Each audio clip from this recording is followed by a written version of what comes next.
When I was a harbor commissioner, I had this wonderful dream of starting a public charter high school, and I wanted it to be in downtown San Pedro, in the center, the hub of our community. I had 4 key reasons for wanting to do that. Number one, at that time, Los Angeles Unified School District was experiencing tremendous overcrowding issues. San Pedro High School, which I love, and support, had over 3,000 some students, and they did not have the Olguin Center yet. They just had the old high school. And they were going to have to go year-round. That was the next step for them, and most schools didn't like that idea. So I thought, well, maybe we could help relieve some of the overcrowding at San Pedro High School by taking some of the students. So that was one of my first reasons to see what we could do to relieve that problem. The second reason, being an educator, and that's basically what I am, nothing more than an educator, I wanted us to have small class sizes. You can't teach with 30, 40 kids in a classroom. You can't teach and do well for kids when nobody knows who their counselors are, or when nobody knows who you are when you walk down the hall. So I wanted to give them the ideal school where we'd keep the enrollment down. My third reason was I wanted to implement a high school curriculum that they would see, while they're learning their academic subjects, how this relates to the real world. Because learning becomes much more interesting when you see, why am I learning about fractions, or why am I learning to speak well or say the right words at the right time?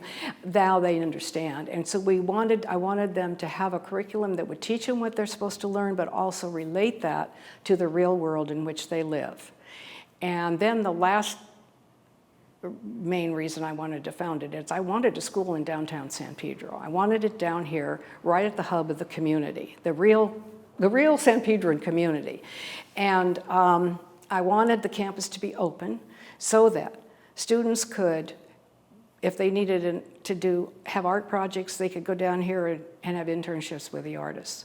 If we needed to use the theater, we had access to the Warner Grand Theater. And we talked about this and how could we make this happen? Where are you going to do it? We didn't have a building, and we didn't have any money. But I also knew the state had money, and I knew that if we got a plan ready, we might get major help from the state. And that's exactly what happened. So we started and wrote a planning grant, and we got money from the state that funded the planning grant. And then the next stage would be development. Okay, I was a harbor commissioner, stroke of luck. At that time, the port police needed space. They were in the old administration building for the port. Evergreen, and those buildings down on 5th and Center, were up for sale.